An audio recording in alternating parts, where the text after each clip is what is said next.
8. A large turtle was crawling sluggishly across the road, trying to make its way back to the water. A car thundered past, only just missing it. Ace trotted out into the road and scooped the animal up. She carried it to the water's edge, its blunt feet flailing helplessly, and set it down. The turtle crawled to the edge of the sea and studied the glittering water for a few moments.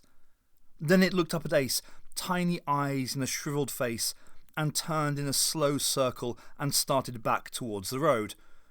Ace sighed and left it. In Marmaris, the docks had been converted to a European-style marina at one end of the bay. At the far end she'd find the boat she'd hired for the use of the Kurdish mercenaries. They'd all be on board already, along with the equipment she'd inspected in Miss David's warehouse. And Masood would be with them. Ace walked among the yachts. The wind whipped the lines of their sails against the masts with a sound that reminded her of flagpoles. Young Germans and New Zealanders lounged on the decks, rich kids recording themselves with camcorders, drinking and tanning in the brilliant lethal sunlight. On the mahogany deck of one boat, a tattooed teenage boy with long blonde hair was sprawled out on a towel. He looked up and called out to Ace as she walked by. Despite herself, Ace turned to him and immediately he reached into a plastic ice bucket and pulled out a bottle of Polish vodka. Ice and water dripped off the bottle, glittering in the intense sea light. The boy brushed his long, ragged blonde hair back from his face. He smiled at her, white teeth in tanned face. His eyes were invisible behind sunglasses, but then he took the glasses off and looked directly at her. His eyes were shy. He called something again in German. He laughed at himself and shrugged, shaking the bottle. He gestured for Ace to come up onto the boat. Ace felt the 9 kilos of her rucksack dragging at the sunburn on her shoulder. She could imagine the fat, satisfying splash the rucksack would make when she threw it into the harbour. The German boy's boat was called Witchcraft. It was lolling gently on the water, a metre away from the rubber tyres nailed to the jetty. She could jump across in one smooth motion. The muscles in her legs rehearsed the action. They ached to move. Her sunburned skin itched under the abrasion of the rucksack. Ace stood on the splintering wood of the dock, flagpole noise all around her. 2 of the Kurdish mercenaries were lounging in the shade of the cabin structure, smoking and talking. Ace couldn't make out their faces. She climbed on board, lifting her rucksack carefully over the drop to the water. The boat was moored among the excursion vessels that ferried tourists among the islands to visit the tombs and eat packed lunches. Some of the tour crews looked more piratical than her Kurds. The thought didn't make Ace smile. 2 other mercenaries were loading gear from the back of a Mercedes van, swearing and laughing. One of them, the man who'd shown her the hand grenades in the lemon crate, called a greeting to Ace. Aboard the boat now, Ace could see Jafua in the shadows of the cockpit, bent over some kind of small portable workstation, typing at a keyboard. She had felt a lump of ice forming in her stomach as she walked along the jetty. 3 times she almost turned back to the German boy and his Polish vodka. On the docks, the rear doors of the Mercedes slammed and the men loaded the last of the equipment. They cast off and jumped on the boat. The men who had been smoking in the shade got to work securing the boxes and crates. Masood was not amongst them. He was not amongst the men who had been working on the dock. He was not with Jafua in the cockpit. The engines of the boat came alive, pushing it away from the jetty in a growing wake of foam. The marina shrank behind them. The mercenaries were all busy around her. Jafua was working on his computer. Masood was not on board. Ace felt shaky as relief began to set in. She leaned out over the side of the boat and let the sea breeze push into her face. When she smiled, she could feel the wind pressing cold against her teeth. The German boy wasn't such a lost opportunity. Ace didn't like tattoos anyway. Eagles and tigers and hex signs on his gold skin. Nice muscles, though. The water was deep and blue, the shadow of the boat moving across it at speed. Ace's own shadow skimming the water as she raised her arm to wave at a tourist boat. It was cold in the breeze. Ace moved away from the side of the boat, turning in time to see Masood come out of the hatchway that led down to the galley. The motion of the boat was lazy and gentle, despite their relatively high speed of travel. The deck rocked slightly under Ace's feet. Masood looked at her, then away. He walked out into the sunlight on deck and unbuttoned his shirt. He was stretching his arms up, bare-chested in the sunshine, when something landed at his feet. Masood reached down to pick it up. It was an inflatable life jacket, the one Ace had bought before leaving Antalya. She stood with her rucksack open, waiting, pleased with the accuracy of her throw. Masood was lifting up the life jacket and Ace moved across the deck towards him, swaying a little with the motion of the boat. Masood stood holding the jacket, and when he looked up she saw his eyes and she knew. It was Masood who had gone into the Novotel, riding up in the silent elevator, gone into Ace's room and fired bullets into the bed where she was sleeping, where she should have been sleeping. Now he stood in front of her and smiled. Ace smiled back. She had something else in her rucksack to show him, but Masood reached out and grabbed the belt that held up Ace's jeans. He pulled hard, tanned fingers locked on the leather band, and swung Ace around. She stumbled across the deck, off balance, and collided with a tarpaulined crate, almost falling. She was still clutching her rucksack. Masood didn't even turn to look at her. He called an order to the men at the rear of the boat. Ace was reaching into her rucksack. Except for Masood's voice, there was silence on the boat. Ace had the pistol out. Masood turned and saw it. Now there was complete silence.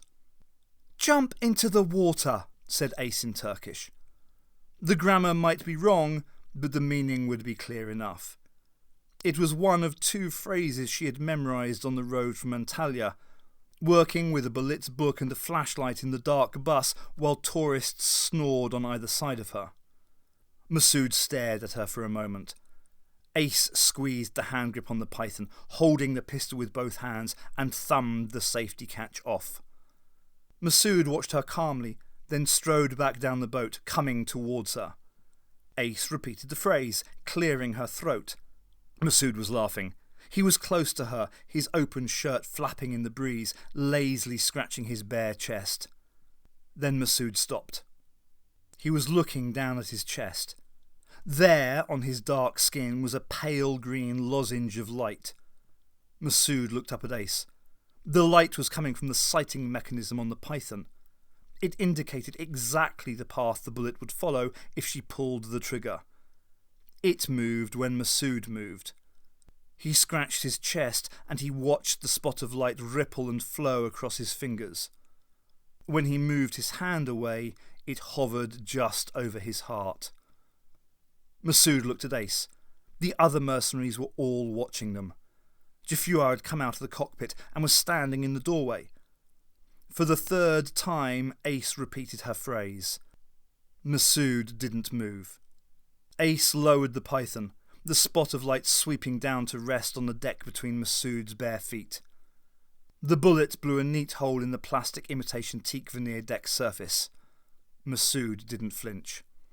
Ace began to raise the pistol again. Masood showed no sign of fear. It was Ace who was afraid. She was still lifting the pistol. The only thing left to do was to take aim and fire around into the bare brown skin of his chest. Ace couldn't do it. If Masood knew she couldn't do it, then she had no room left to manoeuvre. Masood wasn't moving. Ace hesitated. When she hesitated, the gun barrel paused halfway in its upwards arc. The spot of light came to rest exactly on the crotch of Masood's salt-faded jeans. Masood looked at the spot of light, and he was instantly in motion, across the deck, over the side, and into the water. It took Ace an instant to register what had happened. Then she was at the side of the boat, looking out. Masood was swimming, doing a strong crawl away from the boat, headed back for the marina. Ace scooped her inflatable life jacket up off the deck and threw it after him. When she turned around, the rest of the Kurds were gathered in a group on the deck behind her. Their faces didn't have any expression she could read. "Anyone else?" said Ace. It was the other phrase she had memorised. feeling a little nauseated as the flashlight beam bobbed with the motion of the bus. She still had the python in her right hand. Jaffuar moved away from the group of men. The others watched him. He kneeled beside a crate, glanced up at Ace, frowning for a moment. Then he opened the crate, flipping up metal catches. Inside, there was a densely packed white substance. Flakes of it glittered in the sunlight.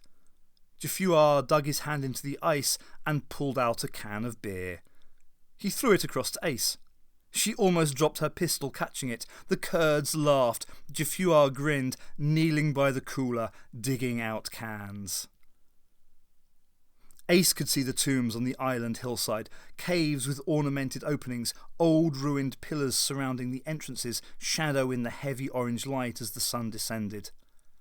The boat rode at anchor 3 kilometres from the island, riding the swell while they waited for nightfall. The mercenaries were quiet, smoking kif, stripping their weapons and preparing for the assault. Ace found the python's nylon shoulder holster and dug out the bubbled plastic bag containing the communications lead. She set the holstered revolver on the deck at her feet and popped the plastic bubbles, pulling out the cable. It was a flat, wide wire that thinned to a tough, narrow lead, terminating in a DIN plug. The DIN plug jacked into the pistol grip like a lanyard. She fitted the connection at the pistol end, then got the Vickers vision system out of its box.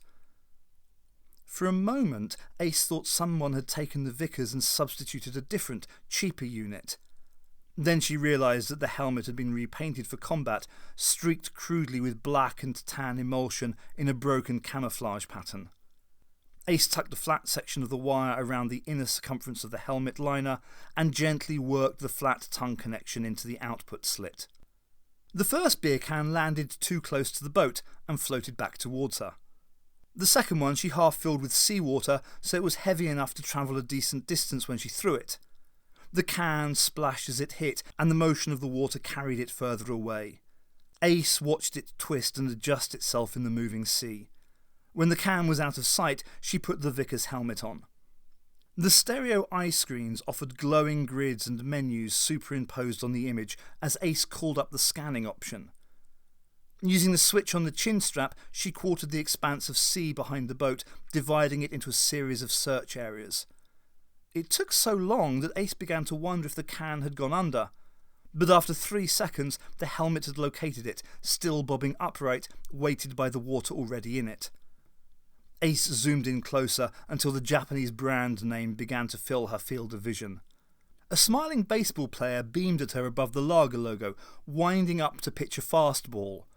When she could read the tiny lettering of the ingredient list on the can, swaying in her vision with the water turbulence, she lifted the python and let the system sight it for her. The accurate sighting icon flickered in front of her eyes, a ghostly, smiling elf making an OK sign with thumb and forefinger curled together. Ace locked onto the target.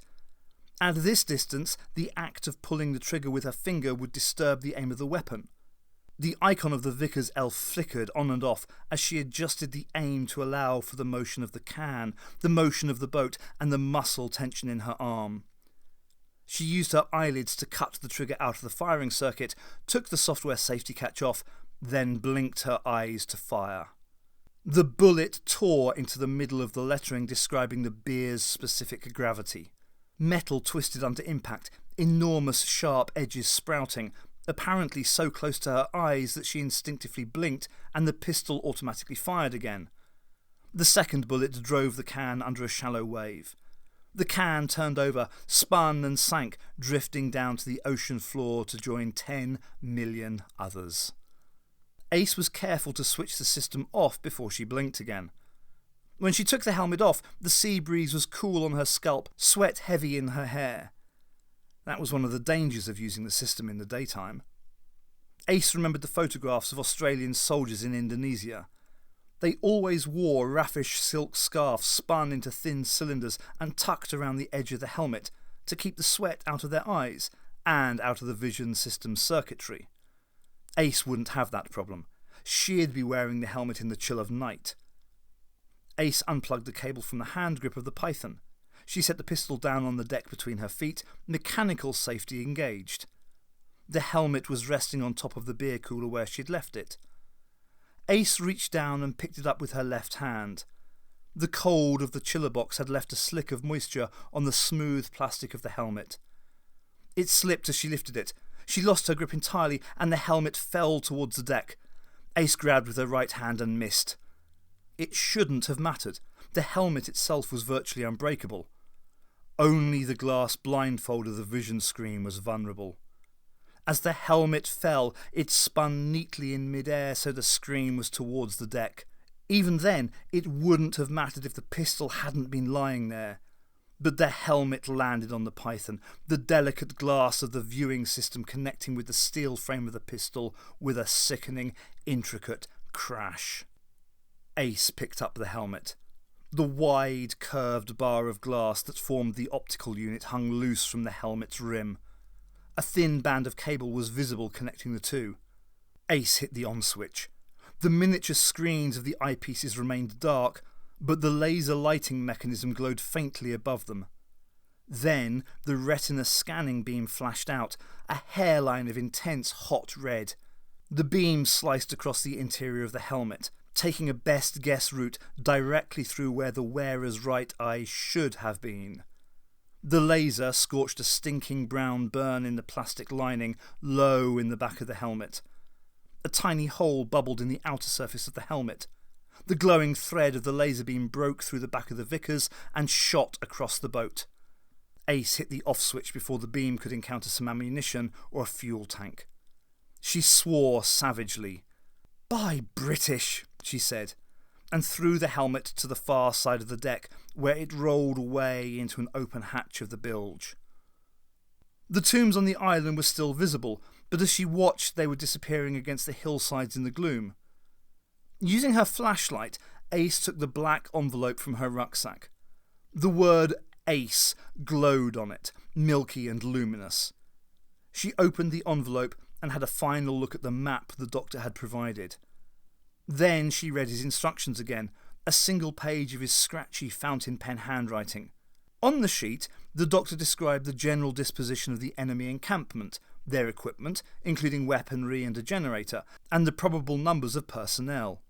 Ace read the last paragraph several times, then folded the sheet and put it back with the maps in a waterproof plastic case. Then she studied the drawing the doctor had made. It showed what Ace had come to think of as the object, with approximate details of its size written beside the drawing. She folded the drawing and put it with the maps. One of the Kurds had a radio playing, music quietly drifting out over the silent water. The mercenaries made no attempt to shade their lights or stay out of view, except when they were handling weapons. From the shore, or a passing vessel, their yacht would look like any other pleasure boat breaking its journey before taking a lazy route among the islands. They were picking up a UN Armed Forces radio transmission out of Izmir, broadcasting to the American Marines in the Mediterranean and Aegean. It was Bo Diddley playing Mona. Ace changed into a black, long-sleeved shirt and a combat vest.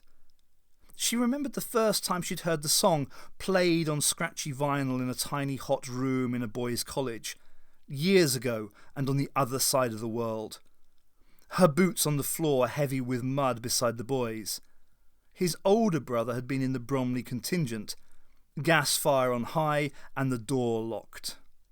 She checked the Python for the fourth time, unloading and reloading bullets as she listened to the ghostly harmonics of Bo Diddley's guitar.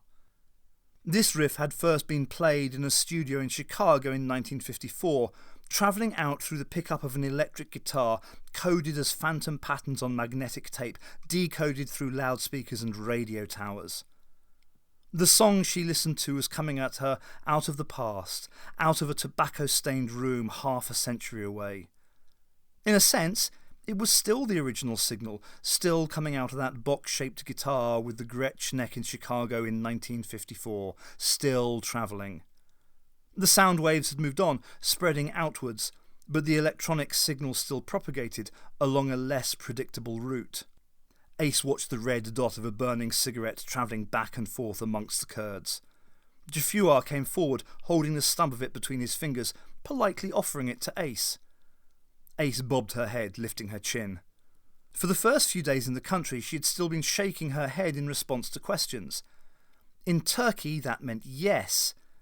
It was a common mistake which had almost led to some difficult situations for Ace when she had been haggling with the Cypriot twins for the software. Jafua shrugged and showed her his wristwatch. When he pressed a stud on the side, the animated analog hands blurred for a moment and displayed a new time.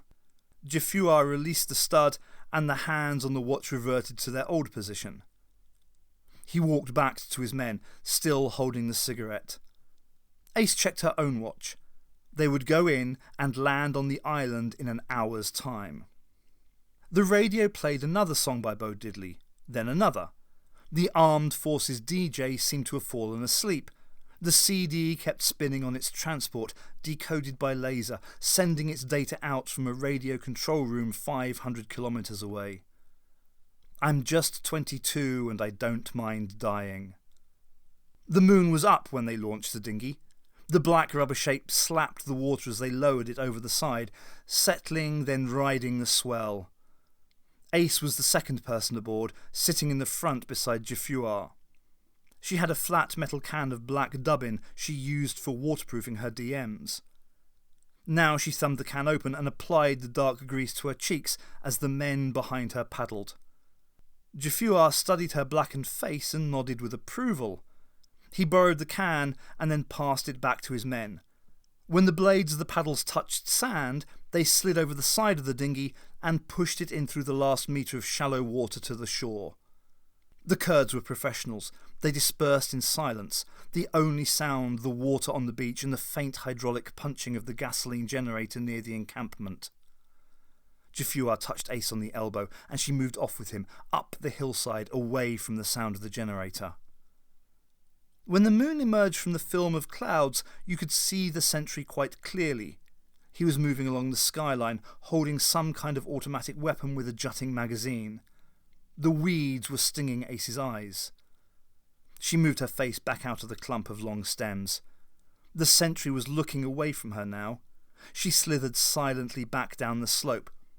Jafua moved with her, taking a parallel course through the dirt and dry grass. They stopped, crouching among some large shattered stones, and waited while Jafua listened and studied his wristwatch.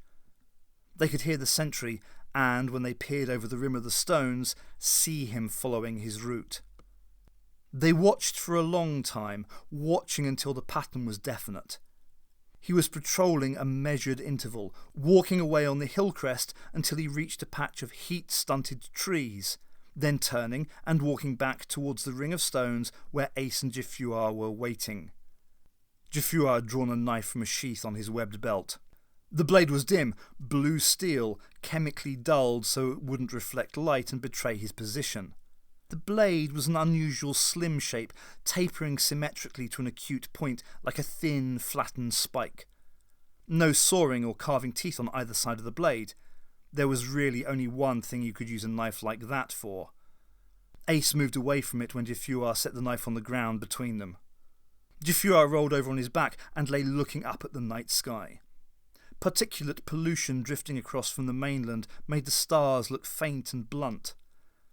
Jafua didn't move or check his knife again. He was relaxing, preparing himself. He wouldn't need to move until the sentry turned and came back. He just lay there on the hillside, staring upwards as though he could see the constellations. He didn't look at Ace again. Guthrie patrolled the hillside, walking just fast enough to keep his body heat up. He remembered the photographs of Turkey they'd studied when they were planning the operation. They showed the hot blues of sky and water.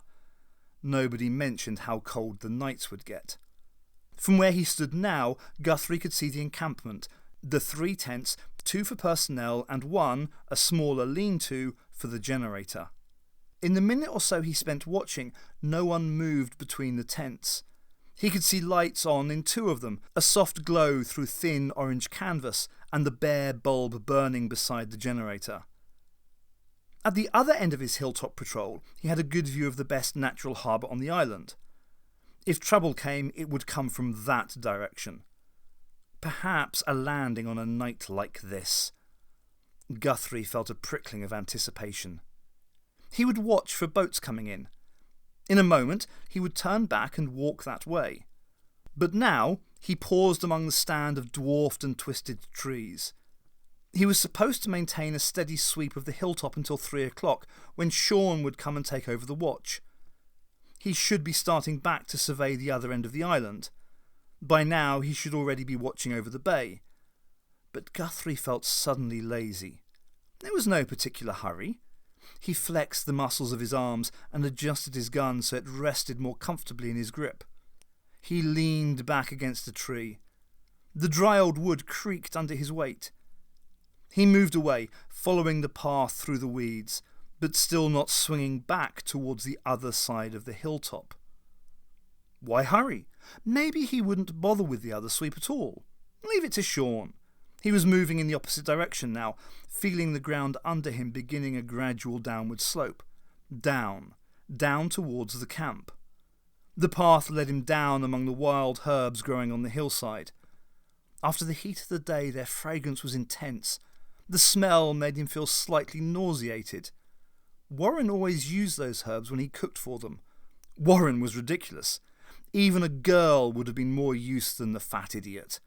They'd actually discussed the idea of bringing a girl along to cook for them. It had been voted down.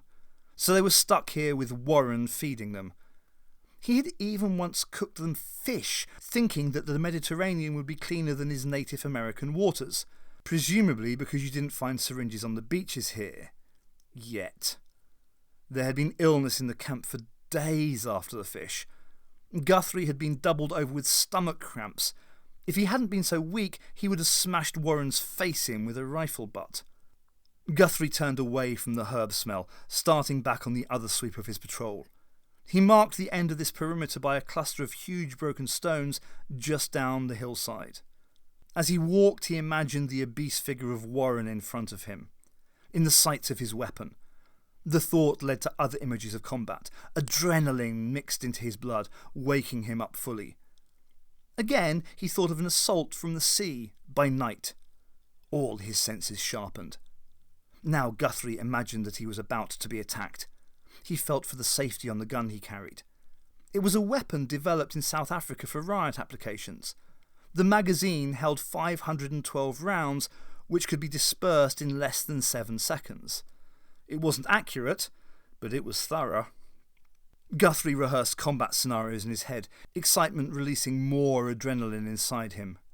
He imagined the enemy rushing in out of the dark. He imagined dim figures surging up the hillside. He was ready for them. Ace flinched as Jaffuar moved.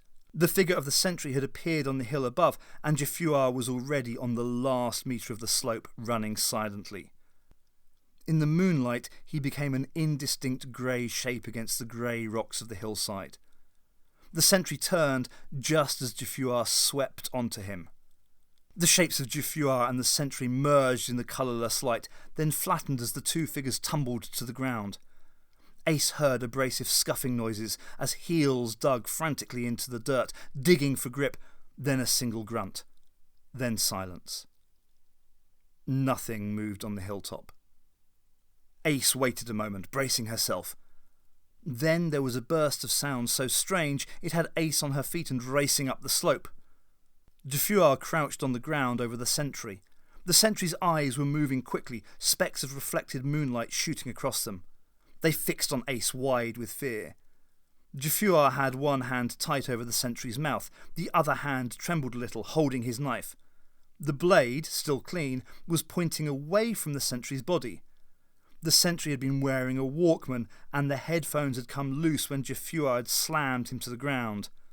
Now a tinny insect ringing came out of the tiny foam beads. An American thrash guitar solo, some long-haired blonde playing his Viking brains out. Loud in the stillness on the hilltop. Ace grabbed the headphones and yanked the cable out of the tape player, silencing them. She stared down at the sentry's face, now looking from her to Jaffuar in terror. The sentry was, at the most, 14 years old. Sean was nuking Indonesia. He was in the cockpit of a Loki fighter plane on a night flight, using full heat modelling and starlight vision enhancement. Black forest shot out of sight under the jet, and suddenly the glowing grid of a city flared up below him. His equipment read temperature gradients rather than light and darkness, so residential areas registered as bright scarlet, office buildings as orange, and bodies of water a dull rust brown. An urgent, synthesized tone rang in his ears, stereo imaging making it sound as if the noise was directly behind his head. Behind and low, in that vulnerable area near the back of the neck. Sean resisted the urge to look over his shoulder. He tongued a control, and instantly the image of the city below squeezed and flattened, forming a narrow band occupying the lower edge of his visual field. Directly before his eyes, front and centre, was an image from the Sentry cameras situated behind the cockpit of the Loki. Sean grinned. Better than a rearview mirror, not that he had much to grin about. 6 Indonesian hawkers were locked on behind him, coming in for the kill. Sean blinked his left eye once and his right eye twice. The fuselage of the Loki shimmered around him, orange mist coming off the metal. It was terrifyingly as if the plane had begun to smoke and burn. But the orange steam thickened and solidified, conforming to the shape of the Loki. The orange jet was rising steadily upwards, a second Loki jet, ethereal and glowing, lifting out of the metal of the plane. Now it was directly above him, a plane identical to his except insubstantial, a little ragged at the edges, like an after image on your retina. Sean checked the rear view. The hawkers were closing fast. He blinked his right eye twice. The heat ghost of the Loki accelerated and streaked away. The real Loki dived. Sean watched as the 6 Indonesian fighters shot above, ignoring him, their primitive software deceived by the decoy. Sean was grinning again. He launched 6 Valkyrie air-to-airs. They hovered in front of his cockpit for a moment, then shot away in pursuit of the hawkers. 1.5 seconds later, 6 plumes of flame lit up the Indonesian sky in simulated night vision colours. Sean allowed himself a single moment of grim satisfaction, then returned to the business at hand. A quick status check on the Loki, and then the final missile run. He read off all the instrument outputs. The energy used to create the heat ghost had been a major drain on the system, but all flight functions were still well in the green. He cancelled the head-up analogue displays and proceeded to begin a visual inspection of the fighter's fuselage. The first thing he noticed were the white monkeys. Dozens of quick-moving snow-white shapes writhing on his wings, scrambling up the sidewall of the jet, pressing their obscene, debased, subhuman pink faces to the cockpit. Writhing like a giant cluster of huge maggots, they closed in on him from all sides. The cockpit was covered with their degenerate idiot faces, drooling, squeamish, energetic garbage. "Warren!" Sean tore the gaming set off his head. He knuckled at his eyes and screamed again, "Warren, you little suck!" The set hit the canvas floor and rolled across the tent, bouncing against Calvin's ankles. Calvin was beginning to remove his own gaming set, moving a little slowly, his fingers clumsy. Calvin had been piloting the hawkers Warren had shot down, and no doubt he was still recovering from the brilliant high-resolution colour graphics and true stereo surround sound involved in a fiery death in the air. But it wasn't Calvin he was after. "Warren!" The fat little bastard was nowhere to be seen. Calvin had removed his headgear now, and he was blinking, disorientated in the dimness of the tent after the garish colours of the virtual reality Indonesian air war. He got up from his canvas folding chair, still a little shaky, and came over towards Sean. "What's the matter? It's Warren, he's ruined the game." Sean got up and kicked his own canvas chair over. His leg muscles ached from hours accommodating themselves to an imaginary cockpit. Warren was nowhere in sight. "What did he do?" said Calvin. "I didn't see anything." "Of course you didn't see anything. You were dying." "But what did he do?" "He had these things. They were on my plane, crawling all over it." Sean found that he was rubbing his hands hard across his arms and chest, trying to brush off imaginary white things crawling over his skin, maggot wet and sticky. His stomach was heaving. He took a deep breath and forced his hands to stop, closed his fingers into fists and jammed them into his pockets. "What kind of things?" Calvin had put his glasses on again and he'd picked Sean's headset off the floor of the tent. He held it up to the light, inspecting it for damage. I don't remember. I feel sick. Yes, I do remember. They were like maggots, or monkeys. Big white maggot monkeys with baby faces and hands, little pink hands. They were... Sean stopped. Calvin was looking at him, standing close. He stepped back as Sean ran out of the tent. The night air was cool on Sean. He was soaked with sweat. He went across to the other tent and pushed through the flap. The tent had been sealed all evening, trapping the heat of the day. It was airless and smelled like old socks. It was also empty. Just Guthrie and Warren's sleeping bags lying on the canvas floor in a mess of chocolate bar wrappers and soft drink cans. Sean came back out again. He looked up at the hill, then down to the sea, staring wildly around at the island darkness. "Warren!" he yelled. "You stupid bastard! You brought some with you, didn't you?" Was that a sound? Was it the sound of someone laughing? Sean went back into his own tent. Calvin was staring anxiously. He had set Sean's chair upright again. Brought what with him? Sean sat down in the chair. He ran his fingers through his hair and looked up at Calvin. "White monkeys?" Calvin nodded. "Coologate software, right?" "Yeah." "How could he do that? After what happened, we all promised." Sean shook his head. "I don't know. I guess he just couldn't resist bringing some with him." He wrapped his feet around the aluminium frame of the chair. The moron. Calvin was checking the screen of their portable. He only joined the game about 5 minutes ago. He must have tapped in from somewhere nearby. Calvin checked his watch, then went out of the tent. He was back a moment later. "His gun is gone. It's early, but I think he's gone on sentry duty. He's hiding in the hills, little creep. When he comes back, I'm going to kill him." "Relax," said Calvin. He'd had Sean's gaming set in his hand. He held it out. Sean shook his head. "Go on," said Calvin. "It'll make you feel better." "No!" But Calvin had put the set in his lap. Sean picked it up and put it on. Calvin was already wearing his. Sean sighed as the vision screen fizzled for a moment as the system rebooted, and then he was back in the cockpit, the instrument readouts glowing against the night sky, targets shining under him. He was back in the game again. Despite himself, Sean felt the old excitement building. His bladder was so full it ached, but he instantly dismissed the feeling. That could wait. The body could wait. He began a final assault run on the city, checking the status menus for his missiles. 3 Niflheims and a Ragnarok. He would get only one chance to do this properly.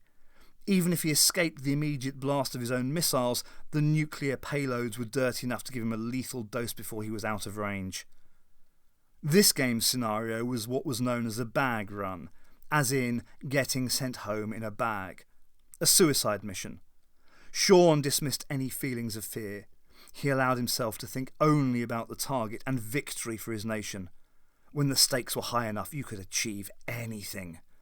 Overcoming the body and its repulsive physical needs, its shameful terrors. Fight yourself and win. Become a purified cinder burning in the jungle night, cleansed by the flames of victory. The sky tilted, islands of cloud swimming past as he turned the Loki for the assault strike. No fear, just a beautiful combat, death and victory. Sean's courage flowed in him, and it was good. The city was a glowing gem at the centre of his sights. His heart thundered with excitement. He locked his missiles in. He would die, but so would 1,000,000 of the enemy. His life was nothing compared to the beauty of a sacrifice like that. Along with his steady, strong courage, Sean felt a rising note of exhilaration. The target was rushing closer now, a beautiful day-glow orange octagon. But then the octagon pulsed, winking out for an instant. It returned, but its orange glow diminished, and it was fuzzy around the edges. The entire heat image of the city wavered. Then it began to fold in on itself. The night sky suddenly snapped from mint green to a dead TV screen grey. The head-up displays of his instruments began to swim, registering random numbers, machine code garbage. Sean's rage was so enormous he couldn't get the headset off. His fingers fumbled at the Velcro. He heard a voice howling obscenities, muffled by a gaming mouthpiece, and the voice was his own. The virtual reality of Indonesia had faded away completely, replaced by a blank screen. Nowhere, no when. Sean knew what had happened. Someone had disrupted the Games Master process on their portable computer. He tore the game set off his head, knowing who he would see, knowing who would have sneaked into the tent. He would smash Warren's fat face in, break his nose, and then... But it wasn't Warren. It was a man. He had dark skin with some kind of black grease smeared across his cheekbones. He wore a black jacket and loose black trousers. Calvin was standing by the portable. He'd switched it off, but now his hands were behind his head, fingers laced. His eyes never left the man. The man was bending over Sean's chair. He was pointing a gun at Sean. A real gun. Sean felt the sudden warm rush flowing down on his leg, soaking his baggy nylon camouflage shorts as his bladder let go. The body had won, after all.